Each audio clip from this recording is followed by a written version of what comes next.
오늘은 하나님을 아는 것이 힘이고, 하나님을 아는 것이 신앙이고, 하나님을 아는 것이 믿음의 뿌리가 되고, 하나님을 아는 것이 모든 문제를 푸는 지름길이라는 것을 말씀을 하고 있습니다. 인간에게 있어서 가장 어려운 것은 하나님께로 돌아가는 겁니다. 사람들이 하나님께로 돌아가는 과정들이 다 다릅니다.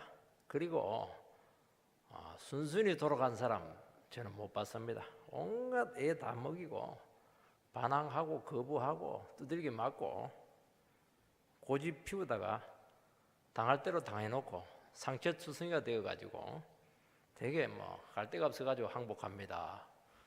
되게 이게 스토리입니다. 사람들이 하나님께로 돌아가지 못하는 이유는 딱 하나입니다. 하나님을 모르기 때문입니다. 하나님을 알면 돌아갑니다.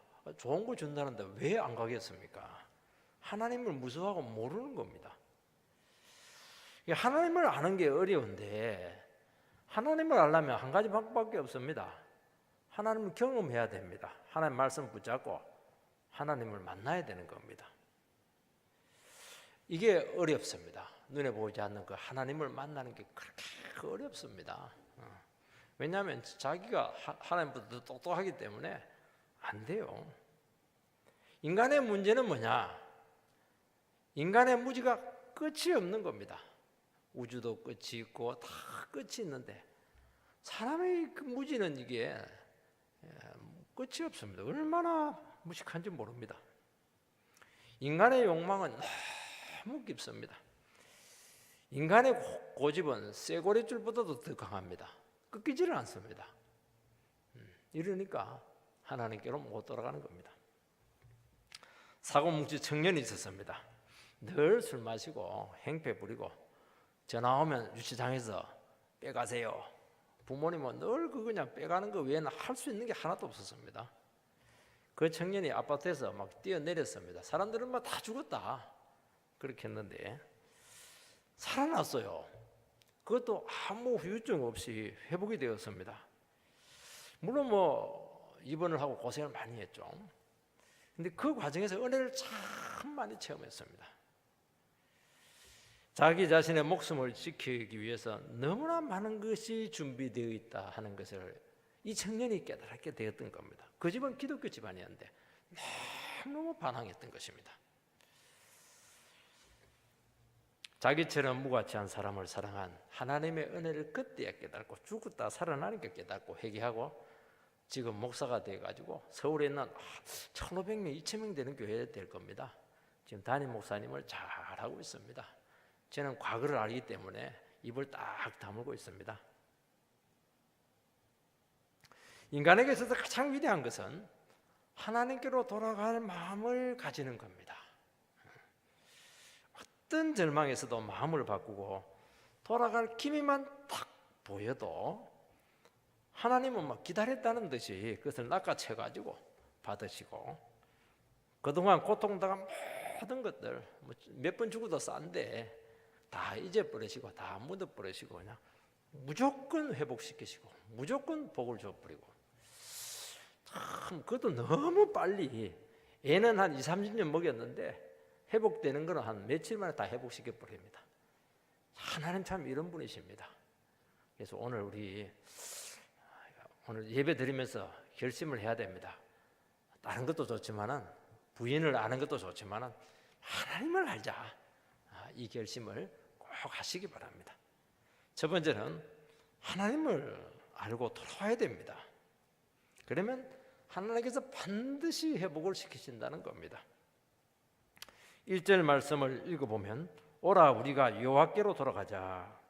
여호와께서 우리를 찢으셨으나 도로 낫게 하실 것이요 우리를 치셨으나 싸매어 주실 것임이라.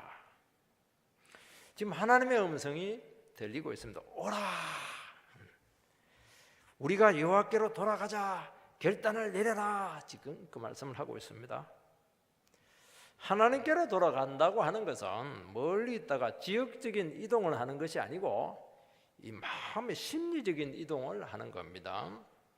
이 마음을 멀리 있는 데서 가까이로 돌이키는 것이고 반대해서 다시 마음을 바꾸는 겁니다. 지금 선지자는 하나님의 조건 없는 초청에 우리 모든 인생들은 반응을 하라고 지금 초청하고 있습니다. 여러분, 이게 호세아서가 소선지자 첫 선지자입니다. 대선지서도 있죠. 선지서의 특징은 뭐냐? 계속 심판을 이야기하고 계속 죄를 이야기하고 말씀 안 들으면 너희들 전부 다 심판받아 저주받는다, 파멸을 경고를 합니다. 그렇게 막 우리식으로 말하면 막 그냥 죄를 퍼붓는 이유는 망하게 하기 위해서 그렇게 하는 것이 아니고, 그렇게 해도 정신을 차리고 좀 돌아오라는 겁니다. 경각심을 가지고 내가 지금 너를 책망할 때는 기회가 있는 거니까 회복해 줄 테니까 내 약속 믿고 돌아오라는 겁니다. 근데 이게 이제 반복적으로 나타납니다. 그러니까 이 성경이 길어진 겁니다. 대선지자는 엄청 두껍고 소선지자도 엄청 두꺼운데 얇은데 그 안에 엑기스예요. 더 진합니다. 소선지자 내용이. 왜 그러냐니까 인간이 한두 번 초청해갖고나 눈도 끔찍 안 합니다. 안 돌아오는 겁니다. 계속 포기하지 않고 계속 똑같은 말을 막 귀가 따갑도록 하는 겁니다. 그 이유는 딱 하나입니다. 하나님을 모르기 때문입니다. 죄의 뿌리가 너무 깊기 때문입니다. 하나님을 모르면 특징이 뭐냐? 고집이 엄청 세집니다. 여러분, 하나님을 알면요 사람이 순한 양으로 바뀝니다. 아는 게 그렇게 중요한 겁니다. 고집 센 사람 특징이 뭐냐?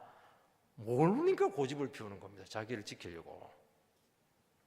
여러분도 옛날에 정말 한 고집 했죠? 그거 다 무지해서 그렇게 하는 겁니다. 말도 되지도 않는 소리를 갖고 큰 소리는 다 치고 죽어도 그냥 자기 땡 해도 나는 좋아 갈 때까지 가는 겁니다. 그게 왜 그러냐니까 무식해서 그렇습니다. 여러분, 자녀가 돌아오지 않는 이유는 부모의 마음, 부모의 그 사랑을 모르기 때문입니다. 막 책망을 막 하고 기분 나빠야 하는데 그 책망을 하는 이유가 고쳐서 회복시키는 것이다 하는 것을 진실로 안다면 달라지게 될 겁니다.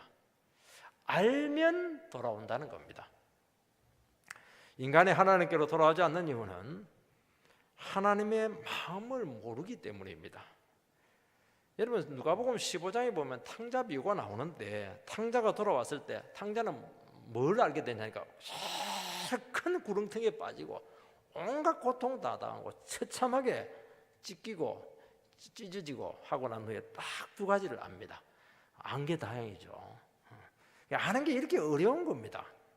왜냐하면 이 아는 게 머리로 아는 게 아니거든요. 온몸으로 알기 때문에 어려운 겁니다.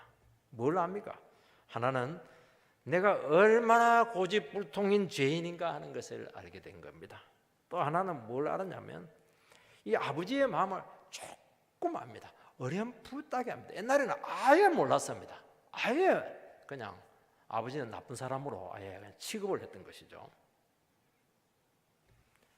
어떤 아버지를 알았습니까? 나는 버려도 아버지는 나를 안 버렸다는 것을 알았습니다. 아버지에게 품꾼으로 가면 받으시고 먹을 거는 준다. 그걸 알았던 겁니다. 아버지는 참 부자였다. 자기 한번 완전히 한번 거들 놓고 보니까 아버지 앞에서 그냥 매일매일 그냥 감사하면서 살 수 있는 게 얼마나 복이었는가 하는 것을 알았던 것입니다. 아버지가 자기가 마음껏 방황하는데도 불구하고 입 싹 다물고 끝까지 방황할 수 있는 기회를 준 것 자체가 얼마나 아버지가 속이 터져버리죠. 그것도 아버지의 정말 속 깊은 사랑이었다 하는 것을 알았던 겁니다. 이걸 언제 압니까? 미리 알면 될 텐데 절대로 미리 알지 않습니다. 아버지를 떠나서 가장 비참한 처지에 빠졌을 때 돼지 지엄 열매랑 돼지 치면서 그냥 먹을 게 없어가지고 그 돼지 시궁창 그 음식을 먹을 때 그때 탁 돌이킵니다. 이 돌이킨다고 하는 것은 자기 처지를 알고 자기 몰골을 보았다는 겁니다.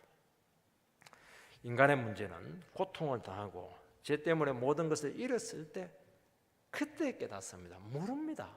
이게 문제입니다. 몰라요. 선지자는 하나님께로 돌아가자고 합니다. 이제 돌아갈 때가 되었다는 겁니다. 이제 그만내라는 겁니다. 그 정도로 애먹이고 그 정도로 방황하고 그 정도로 비참한 처지에 한번 빠져봤으면 이제 조금이라도 할 때가 안 되었겠는가. 그 정도로 내가 기회를 줬으면 수백 번 이야기했으면 조금이라도 뭔가 깨닫고 느끼는 게 있지 않느냐는 겁니다. 이제 자기 자신의 처지가 눈에 들어오고 하나님의 마음을 조금이라도 알 때가 되지 않았는가 하는 겁니다. 지금 하나님의 말씀이 들릴 때가 기회라는 겁니다. 이게 참 놀랍. 하나님의 음성이 들릴 때 이때가 기회라는 겁니다. 여러분 조금이라도 마음이, 여러분 팔복 중에서 제일 첫째가 뭐냐니까 마음이 가난한 자는 복이 있나니 저희가 천국을 볼 것이요, 그렇게 되어 있습니다. 복 받는 첫 관문이 뭐냐, 마음이 가난해지는 겁니다. 빈 마음 되는 겁니다. 내 마음이 그때는 뭐 얼마나 부자인지 몰라요. 자기 마음이 뭐 다 가진 것 같습니다. 내가 그냥 아무것도 아니구나 하는 것을 깨닫는 것이 천국 들어가는 첫 번째 백성들의 특징입니다. 오늘 한국 교회는 많은 어려움을 겪고 있습니다. 그 이유는 두 가지입니다. 하나는 세속화입니다. 교회가 세상과 다를 것이 없다는 겁니다. 교회는 뭐냐? 주님의 몸된 교회입니다. 주님 몸이에요, 몸. 머리 대신 주님을 그대로 나타내야 되는 겁니다. 그런데 교회가 머리를 세상으로 두고 있습니다. 세상을 따라가죠. 세상이 교회 안에 막 들어와 있습니다. 교회는 절대로 세상을 닮아가면 안 됩니다. 주님 닮아가야 됩니다. 왜 교회가 자꾸 세상을 닮아갑니까? 교회 재밌는 것이, 세상은 재밌는 것이 너무 많아요. 막 쾌락 너무 많습니다. 눈에 보이는 좋은 것들이 너무 많습니다. 오늘 청년들은 교회에서 많이 빠져나가고 있습니다. 제일 많이 빠져나가는 청년들이 제일 예민합니다. 왜냐하면 청년들은 기동성이 있거든요. 뭐 처자식이 있습니까? 뭐가 있습니까? 돈이 있습니까? 뭐 재산이 있습니까? 막 그냥 움직입니다. 청년들은 절대로 지금 잘해준다고 오지 않습니다. 우리 교회 작은 교회인데 청년들이 인도된다는 것은 정말 기적입니다. 제가 한 200명, 300명 되는 교회 봤는데 청년 뭐 10명 안 됩니다. 기적이죠, 기적. 여러분요, 절대로 사람은 잘해준다고 하지 않습니다. 교회는 세상과 달라야 의미가 있는 겁니다. 인생의 의미를 찾고 싶어 하고 사람들은 삶의 가치를 발견하고 싶기 때문에 교회에 오는 겁니다. 자기를 찾고 싶은 겁니다. 정말 진리를 알고 싶은 겁니다. 그게 말씀을 배우고 싶은데 말씀을 가르쳐 줘야 되는 겁니다. 지금 현실은 살아가기가 점점 어려워지고 있는데 청년들의 의문들 아니면 성도들의 의문들은 무엇입니까? 정말 하나님 말씀 하나에 부여잡고 믿음으로 걸어가게 될 때 과연 세상에서 망하지 않고 살아남을 수 있겠는가? 여기에 대해 가지고 실존적인 질문에 대해서 답을 해주지 못하면 타들합니다. 근데 여기에 있어서 목사도 그렇고 여기서는 먼저 믿은 사람들이 답을 못 해줍니다. 세상 따라가야 돼, 세상 따라가야 돼. 전부 다 그런 식으로 얘기하는 겁니다. 아니죠. 하나님 말씀 따라가면 산다는 겁니다. 사는 게 아니고 세상을 이긴다는 겁니다. 이 말을 분명하게 못 해주는 겁니다. 이 논리적으로 설득을 해내지 못하는 겁니다. 이 답을 얻고 싶은데 이 답을 얻지 못하는 겁니다. 또 하나 문제는 무엇이냐니까 너무 이교화되었습니다. 이교화되었다고 하는 것은 기복적이 되었다는 겁니다. 여러분, 기독교의 모든 종교는 기복적입니다. 미신적입니다. 이 세상에서 전부 다 누리는 거죠. 이 세상에서 다 그냥 복 받는 걸로 끝나는 겁니다. 그러니까 이 복음하고 이교도하고 다른 종교하고 이 차이가 없습니다. 그 불교를 믿으나 기독교를 믿으나 남매 호랭교를 믿으나 똑같아요. 어떻게 보면 기도할 때도 남매 호랭교처럼 계속 주문 외워도 자고 이렇게 하면 똑같은 거 아닙니까? 그 차별을 느끼지는 못하는 겁니다. 이게 고난받기보다 영광받기를 좋아합니다. 고난의 의미를 설교하지 않고 죄를 설교하지 않습니다. 들어보시기 바랍니다. 죄 설교 안 합니다. 좋은 말 이야기 엄청나게 많이 합니다. 가짜죠. 그래서 굳이 기독교들을 믿을 이유가 없는 겁니다. 오늘 한국교회에서 옥석을 가리기 어렵게 되었습니다. 큰 교회나 작은 교회나 십자가 복음이 들리지 않는 것이 문제입니다. 그 이유는 딱 하나입니다. 싫기 때문에 그래요. 그렇게 안 살고 싶은 겁니다.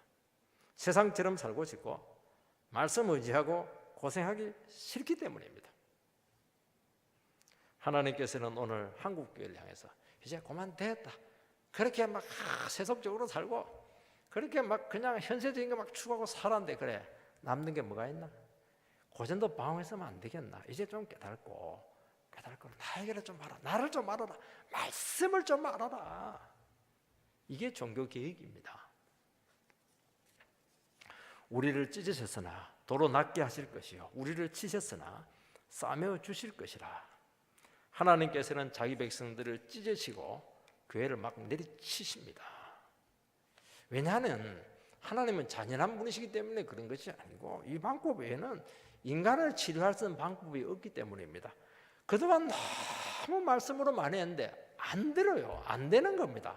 말로 해가지고 될 것 같으면 이렇게 하겠습니까? 말로 해가지고 안 됩니다. 하나님께서는 불순종하는 그 사랑하는 자기 백성들, 눈에 넣어도 아깝지 않는 그 귀한 자기 자녀들 그냥 치십니다. 찢으십니다.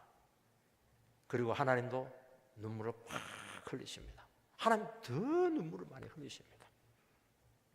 얼마나 눈물을 흘렸던지 그냥 아들을 그냥 십자가에 달려서 죽게 할 정도로 그렇게 하나님이 눈물을 흘려버렸습니다. 왜요? 우리가 못 깨달으니까. 너무 미련통이고 너무 고집이 세니까 안 되는 겁니다. 고집이 세면 자기만 고통 당하면 되는데 주위의 사람들은 너무 고통을 주기 때문에 이거 어떻게 대책이 없는 겁니다. 이게 여러분 하나님이 우리를 치시면 하나님이 우리를 찢으시면 너무너무 아픕니다. 대충 긁어주는 게 아닙니다. 반죽여 놓습니다.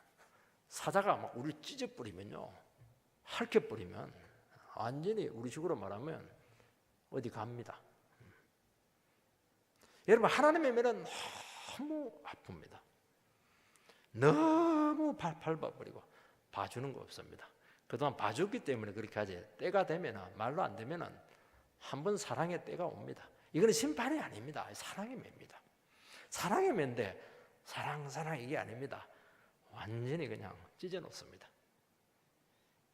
그렇게 하는 이유는 이거 외에는 고칠 수 있는 방법이 없기 때문입니다. 우리 안에 있는 그 고집과 교만과 잘난 체하는 것, 그 탐욕을 너무나 잘 아시기 때문입니다. 그래서 우리는 하나님이 우리를 손대실 때는 형체를 알 수 없을 정도로 처참하게 저게 인간이가.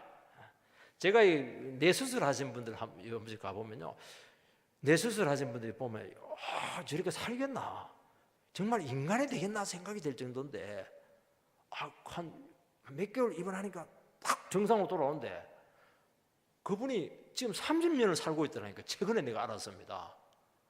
서울에 있었다가 대구 갔다 왔는데 살아있더라고요. 아직도. 참 굉장하죠. 뇌수술을 딱 해버립니다.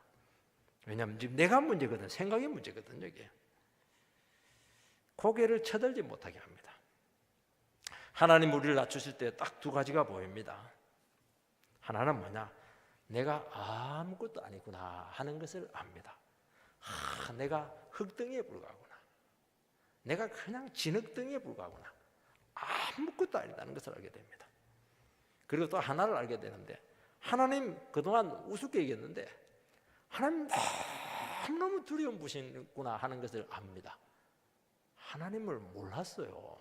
그냥 대충 넘어가 주니까 하나님 너무 마음이 넓고 잘 품으시니까 그런 줄 알고 막 교만을 들고 이렇게 했는데 한 번 딱 만나보니까 정말 하나님이 무서운 분이셨습니다. 그전에는 뭐 자기가 너무 잘났죠.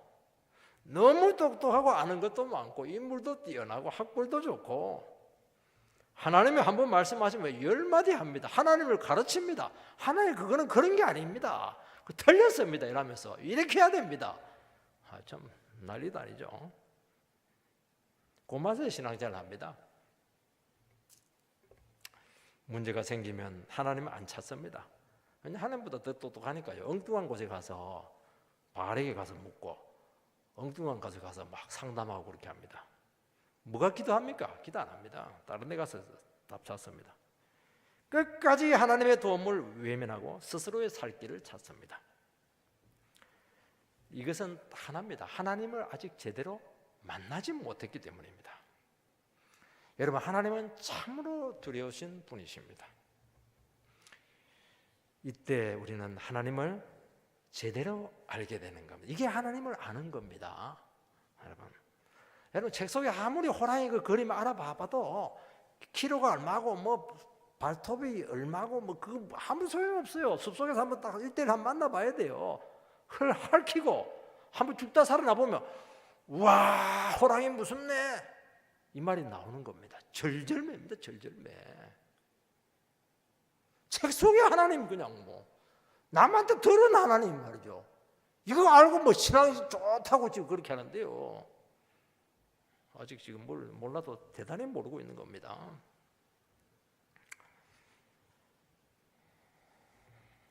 하나님은 언제까지 우리를 봐주지 않습니다.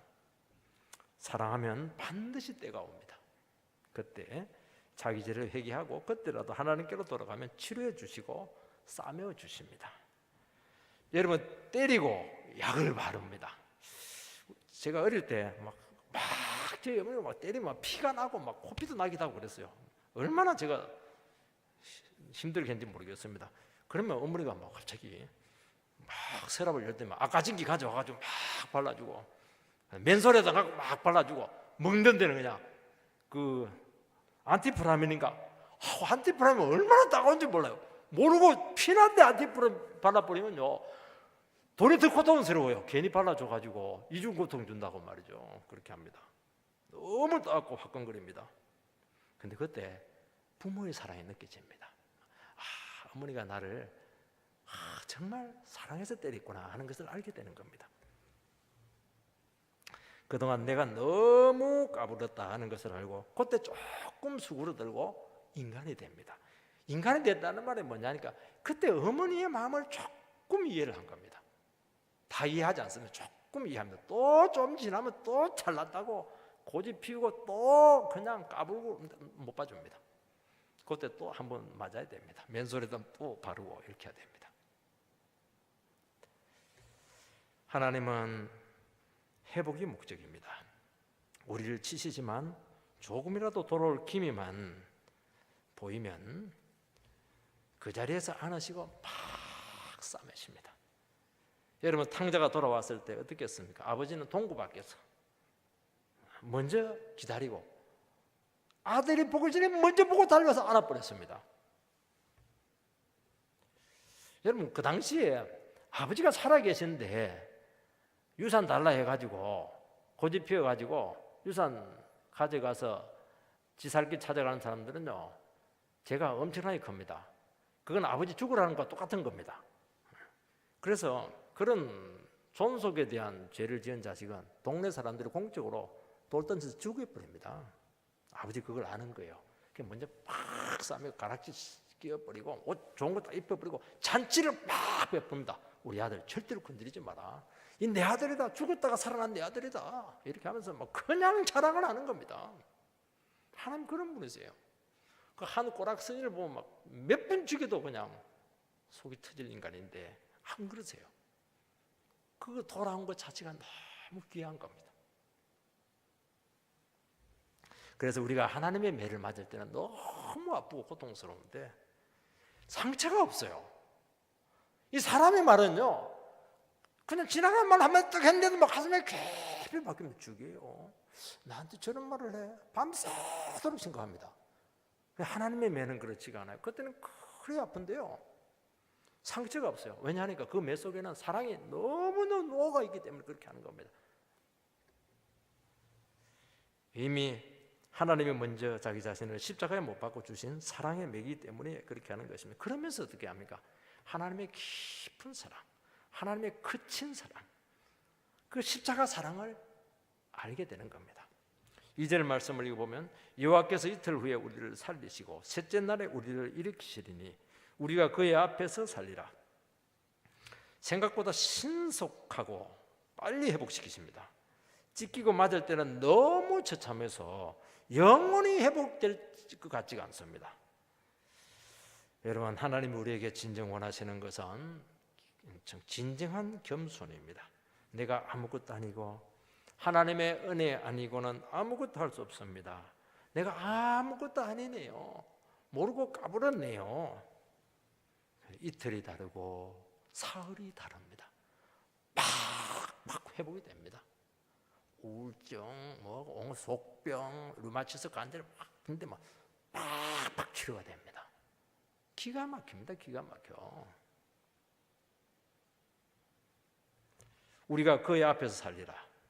이제 하나님 안 떠나겠습니다. 하나님 한번 떠났다가 죽었다 살아났습니다.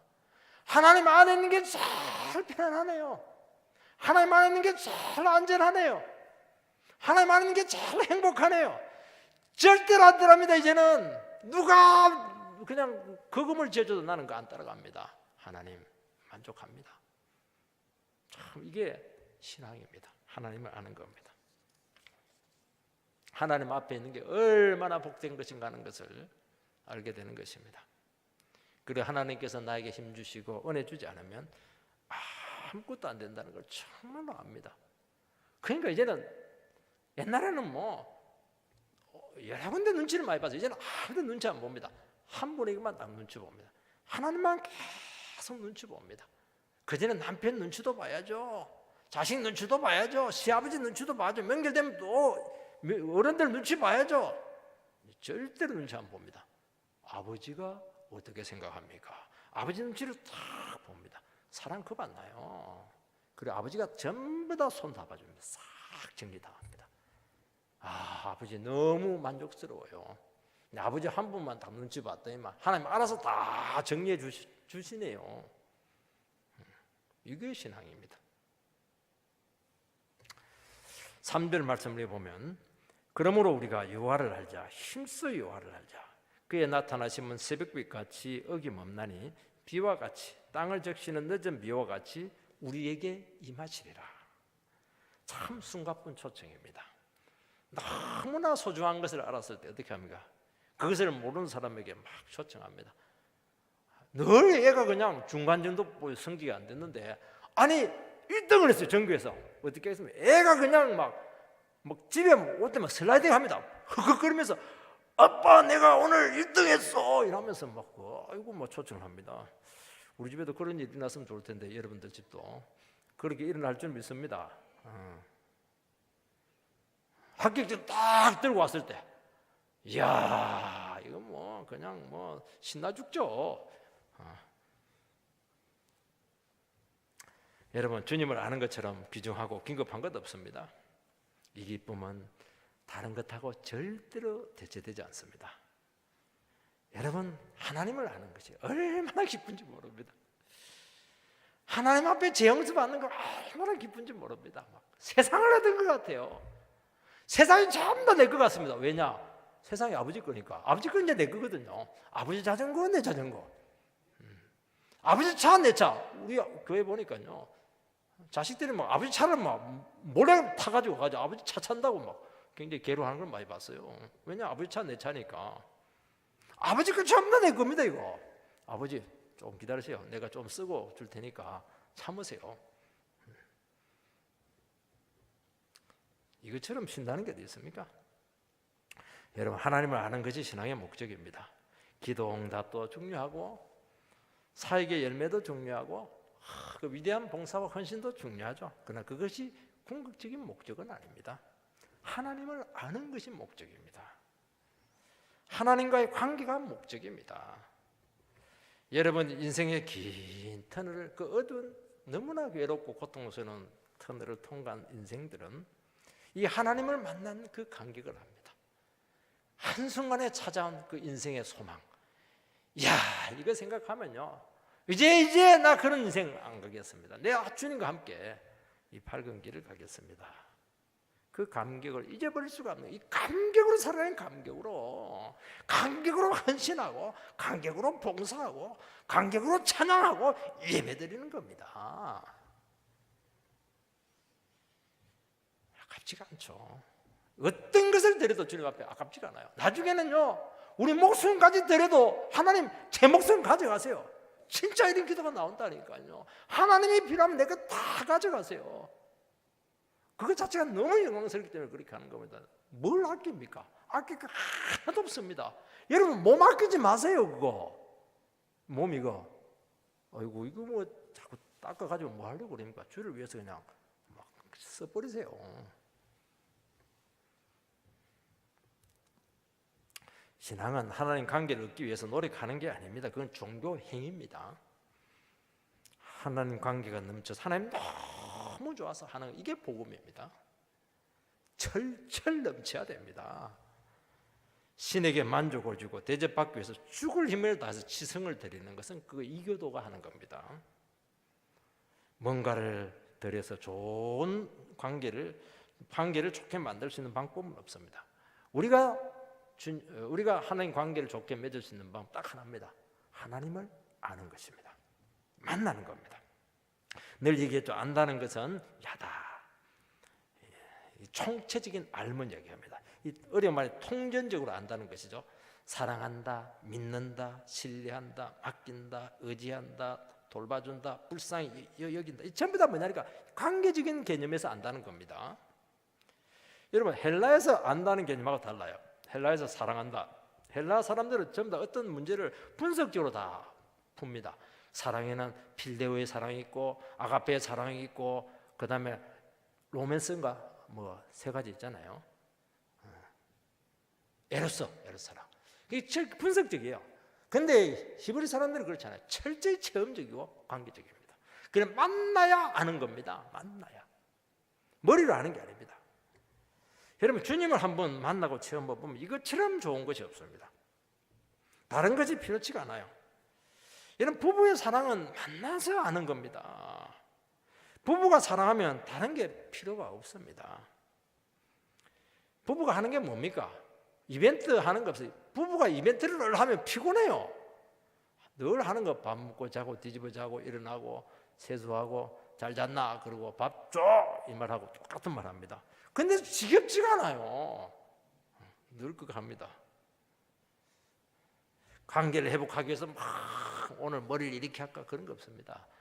결혼하는 순간부터 그냥 폭탄을 맞아버려요. 참 심각. 그것도 너무 그렇게 하면 안 돼요. 좀 관리를 하세요. 관리를. 나이가 들고 40, 50 이러면 좀 여러 가지로 관리를 좀 하는 게 서로 좋아요. 결혼 기념일에 평상시는 아니라고 결혼에 꼭 비싼 거 사주고 말이죠. 사주세요. 한 사나흘 갈 겁니다. 별 의미 없습니다. 제가 결혼하고 나서 이 초창기 때 결혼 기념일인데 아내가 바둑판인가 장기판을 사달라는 겁니다. 뭐 사달라니까 싼 걸 사달라니까 얼큰이 싶어가지고 그냥 뭐 몇천 원 주고 샀죠. 이해가 안 됐는데 사주고서 오목을 한 번 떴는가. 그 뒤로는 뭐 아무것도 안 했습니다. 아직도 왜 사달라 했는지 모르겠습니다. 그냥 사준 겁니다. 여러분, 신앙은 관계가 좋으면 막 흘러 넘칩니다. 관계를 얻기 위해서 불안해서 또 안 오면 노심초사해서 하는 게 아닙니다. 사랑하면 일찍 옵니다. 덜 사랑하면 늦게 옵니다. 의무적으로 옵니다. 기분이 안 좋으면 오늘은 날이 좀 꾸무리한 것 같아. 막 그냥 안 옵니다. 사랑하면 막 준비해가지고 옵니다. 여러분, 그분을 알아가야 됩니다. 알아가면 힘들지가 않아요. 신앙생활이. 이 인생길이 힘들지가 않아요. 아무리 세상이 우리를 힘들게 하고 어렵게 하더라도 힘들지가 않아요. 주님을 사랑하지 않으니까. 주님을 움직여야 되는데 내가 다 하려고 하니까 그렇게 힘든 겁니다. 두 번째는 하나님이 진정으로 원하시는 것이 무엇이냐 하는 것입니다. 4절 읽어보면 에브라임아 내가 네게 어떻게 하랴, 유다야 내가 네게 어떻게 하랴, 너희의 인애가 아침 구름이나 쉬 없어지는 이슬 같도다. 도대체 내가 답답해 죽겠는데 너희들이 어떻게 했으면 좋겠는가 하는 겁니다. 여러분, 부모가 자녀들을 막 야단치다가 막 중간에 막 내가 어떻게 하면 너희들이 나를 알겠느냐, 답답한 심정을 이렇게 표현하실 때가 있죠. 하나님은 돌아오도록 온갖 방법을 다 썼는데 어떻게 하면 너희들이 내 심정을 조금이라도 알겠는가 하는 그 답답한 하나님의 마음을 표현하고 있습니다. 여러분, 하나님께서 원하시는 것은 딱 하나입니다. 인애를 원합니다. 인애. 인숙이 언니가 아닙니다. 그냥 인애입니다. 하나님의 사랑. 하나님의 사랑이 어떤 사랑입니까? 하나님의 사랑은 에로스적인 사랑 아닙니다. 희생적인 사랑도 아니에요. 하나님의 사랑은 딱 하나입니다. 책임지는 사랑입니다. 여러분, 기독교는 책임지는 종교입니다. 책임져요. 남편은 아내를 책임져요. 아내는 남편을 책임지고, 부모는 자식을 책임을 지고, 목사는 성도를 책임져야 됩니다. 이게 안 되는 교회는요, 그거는 기독교가 아닙니다. 책임지는 겁니다. 책임지는 거. 어떻게 책임집니까? 자기를 십자가에 못 박아서 책임지는 겁니다. 그게 기독교입니다. 그게 왜 없냐는 겁니다. 이익이 되면 사랑하고 말이지, 마음에 안 들면 뭐 버려버리고 배신 때려버리고, 그게 무슨 기독교냐는 겁니다. 그게 니를 죽여서 영혼을 살리는 것이 그게 기독교라는 겁니다. 한번 관계 맺으면요, 변치를 않습니다. 어떤 여건이 달라져도 무관하게 끝까지 책임지고 영혼을 지켜주는 겁니다. 그게 기독교입니다. 부부 생활하는데 남편 돈 못 벌어온다고 해서 나가 살아라, 부인 아프다고 해서 막 당신 싫다고, 그게 무슨 놈의 사랑이에요? 아프니까 더 사랑해주고요, 실직했으니까 더 위로해주고, 그게 사랑이죠. 책임져야 되는 거야. 남편 못 벌면 내가 가서 벌면 되는 것이죠. 뭐 책임져야 됩니다. 저는 농평교에서 모든 성도님들 전부 다 책임지게 할 겁니다. 그건 내가 지게 하는 게 아니고 말씀을 들으면 책임지게 되어 있습니다. 여러분, 주님이 십자가에 달려 고통당하시고 사람들의 조롱을 끝까지 참으신 것은 죄인들을 끝까지 사랑하시기 때문에 그렇게 하는 것입니다. 자존심 절대로 안 부리세요. 왜 자존심 안 부립니까? 자존심 부리면요, 책임 못 집니다. 성질 내면 책임 못 집니다. 다 두드리 깨부시고 말죠. 왜 참습니까? 한 영혼이 귀하니까 참는 것입니다. 이게 책임지는 사랑인 것입니다. 여러분, 크리스찬들이 생명처럼 보태야 될 것은 바로 이 인애입니다. 부부는 죽을 때까지 책임지는 사랑으로 맺어집니다. 예를 라합과 이스라엘 정탐꾼이 인애가 없었으면 구원 못 받습니다. 불안해서 견디지 못해서 죽으라고 그 약속을 믿었습니다. 딱 구원 받습니다. 여러분, 이스라엘 백성들은 그 인애가 얼마나 천박한지 아침 구름 같아요. 안개 같아요. 이렇게 뭐가 많은 것 같은데, 비가 잔뜩 가는데 햇빛 때리니까 아무것도 없어요. 이게 너무너무 가벼운 겁니다. 여러분, 아침 이슬과 안개는요 금방 사라집니다. 이스라엘 백성들의 신앙을 보면 역사가 대단하게 일어날 것 같아요. 부흥회 하는 거 보면 세상을 뒤집을 것 같습니다. 마침 아무것도 없어요. 변한 것 아무것도 없습니다. 기도하는 거 보면요 엄청납니다. 아무것도 없습니다. 아무것도. 아침 이슬 같습니다. 찬양하는 거 보면 주를 위해서 세상 끝까지 헌신할 것 같습니다. 입만 합니다. 말만 합니다. 아무것도 안 합니다. 신앙은 변치 않겠다고 해서 되는 게 아닙니다. 결심으로 되지 않습니다. 열심으로 되지 않습니다. 하나님을 알아야 되는 겁니다. 모르기 때문에 그렇게 용을 쓰는 겁니다. 하나님을 모르니까 맡기지 못합니다. 내 인생을 맡기지 못합니다. 하나님이 삶을 책임질 수 있다는 것을 믿지 못하기 때문에 예배를 드리면서도 거기서 예배의 간격을 부리지를 못해요. 마음은 딴 데가 있어요.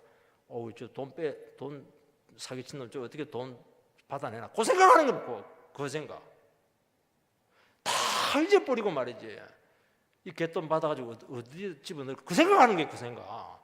그러니까 무슨 놈의 하나님께 집중을 할 수가 있겠습니까?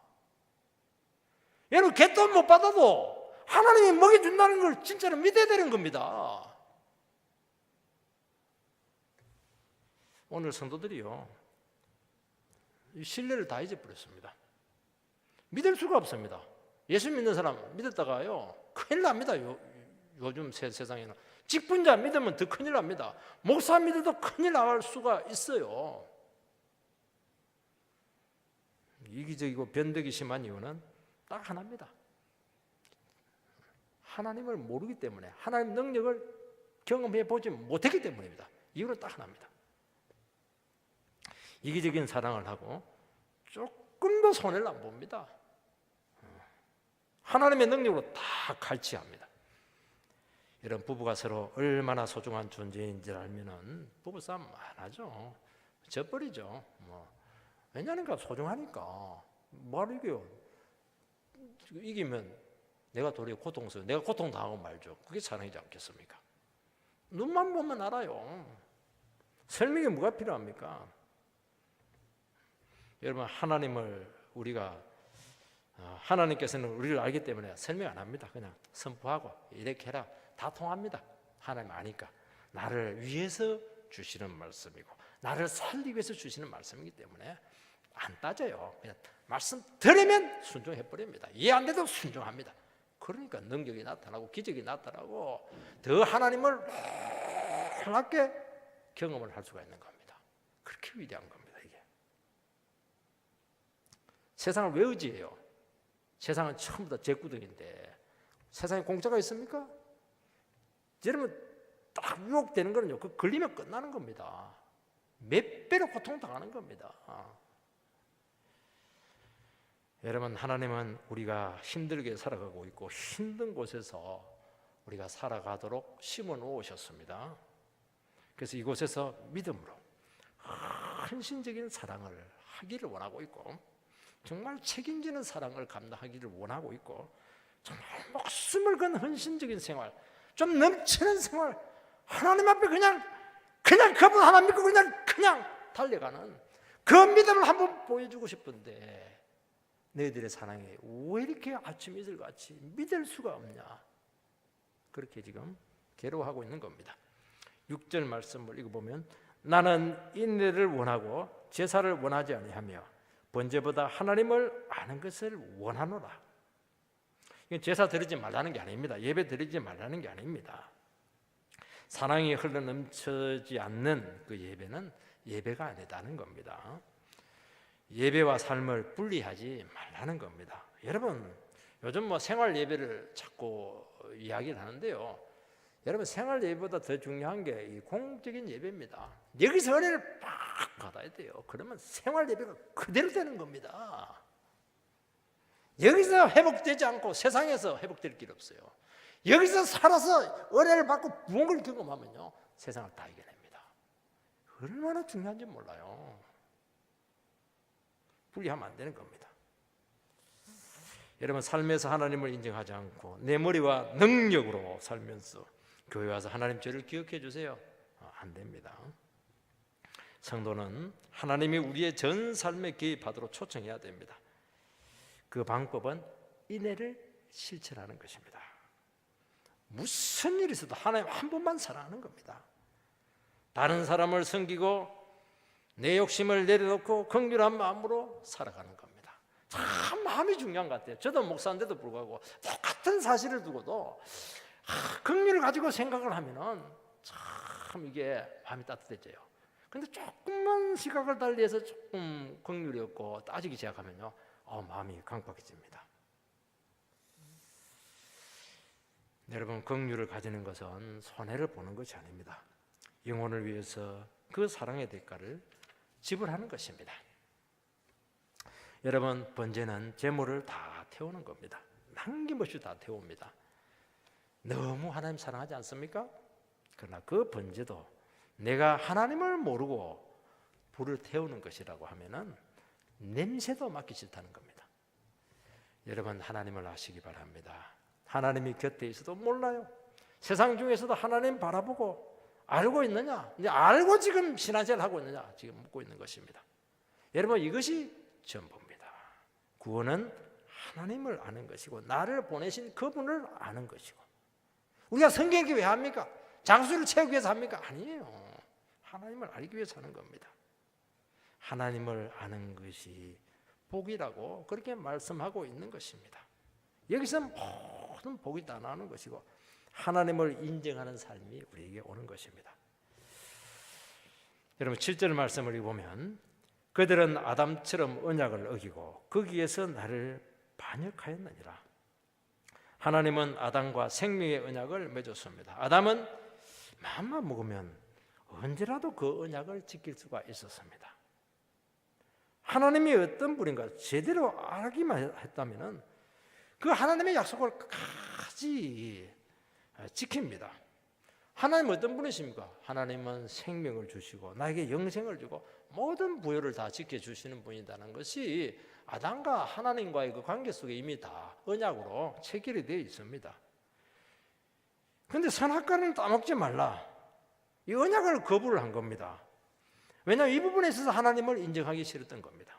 마찬가지입니다. 이스라엘 백성들은 얼마든지 언약을 지킬 수가 있었고 말씀을 실천할 수 있습니다. 여러분, 하나님을 배반한 것은 하나님이 그들에게 지키지도 못한 무리한 요구를 하신 것이 아닙니다. 여러분, 그분을 정상적으로 예배하고 말씀과 함께 살아가게 될 때 반드시 지키시고 먹이시고 축복을 주시고 생존케 하고 영생을 주신다고 풍성케 하신다고 했습니다. 그런데 그들은 이 가난의 축복을 땅에서 그렇게 패역했습니다. 여러분, 하나님을 모르면요, 이 세상에서 지상천국인 에덴 동산에서도 교만해질 수가 있습니다. 이 축복의 땅 가나안에서도 원망, 욕심 부릴 수가 있고요. 말씀에서 보면 교회 안에서도 막 이게 불사질러 버리고 막 여기 막 난장판을 만들 수가 있습니다. 인간은 그런 존재입니다. 하나님이 축복의 근원되심을 고백하지 않으면 우리는 아무리 잘 살고 아무리 많은 것을 가지고 있고 누릴지라도 언제 교만해질지 모르는 겁니다. 언제 원망 불평하고 언제 제육에 넘어갈지 아무도 장담하지 못하네요. 망하는 것은 시간 문제입니다. 하나님을 알면 알아야 되는 겁니다. 여러분, 하나님을 알면요, 광야에서도 하나님과 미래를 즐깁니다. 고난 가운데서도 천국을 경험합니다. 거기가 천국이죠. 뭐 복이란 복은 다 받는 겁니다. 여러분, 세상에서 아무리 억울한 일을 당해도 여러분들 두려워하지 마시기 바랍니다. 하나님을 알고 있으면 겁날 것 하나도 없습니다. 여러분, 사람들이 나를 고통스럽게 해도 복수할 필요가 없는 것이죠. 왜냐하면 하나님이 내 마음 알고 있는데요, 하나님 그 사람 잘못됐다는 걸 알고 있는데요, 기도하는 것입니다. 어떻게 기도합니까? 저놈의 인간 지옥 떨어져라 그렇게 기도하지 않아요. 자기 잘못을 알고 저 사람도 나처럼 주님을 알고 좀 회개하고 그 고통스러운 삶을 살지 말고 행복한 삶을 살게 해달라고, 그런 기도가 나오는 겁니다. 그게 그 깊은 인생이 어디서 나오는 겁니까? 하나님을 아는 데서 나오는 겁니다. 그리고 나를 더 은혜 통로로 써달라고, 저 고통당한 들을 이용해서 내가 어떻게 인생을 드릴까요? 얼마나 위대한 삶이 됩니까? 5절 말씀을 보면 그러나 내가 선지자들로 그들을 치고 내 입의 말로 그들을 죽였노니 내 심판은 빛처럼 나오느니라. 하나님은 불순종하는 그들을 선지자를 보내서 막 칩니다. 그 입의 말로 그들을 막 죽였습니다. 이게 말씀의 능력입니다. 하나님은 말씀으로 하십니다. 말씀이 충격을 주고 말씀이 그 영혼을 거꾸로 때립니다. 여러분, 하나님의 말씀은 인간의 말이 아닙니다. 정보 전달, 의사소통이 아닙니다. 말씀은 그대로 성취되는 능력의 말씀입니다.